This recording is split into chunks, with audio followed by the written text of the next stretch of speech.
મૂળ ચોખ્ખી મેલડી, પછી મસાણી મેલડી નામ કેમ પડ્યું? આ મસાણી મેલડી પોતે ઉગતાની મેલડી ચોખ્ખી જ હતી આ માતા, પણ જેથી ભૂવો વિધિ કરવા માટે થઈને કાળી ચૌદસે શમશાનમાં જાય, અને શમશાનમાં ગયા પછી કહેવાય છે કે પોતાની ઉગતાની મેલડી ચોખ્ખી માતાને એમ કહે કે તારે શમશાનમાં આવવાનું નથી. એટલે માતા તો ભૂવાના વેણે ઉભી રહી ને, એટલે વેણે માતા ઉભી રહી કે વાંધો નહીં, મારો ભૂવો હમણાં જઈને ફરીને આટા મારીને આવતો રહેશે. આને નાખી સોગન મેલડીને કે તને તારા ભૂવાની સોગન છે, હું મરી જાઉં જીવી જાઉં, તારે અંદર આવવાનું નહીં.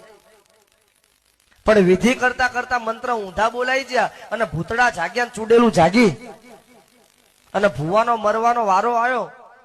એટલે એને કીધું, એ મારી મેલડી વેણ છોડ્યો તારો, આય અંદર.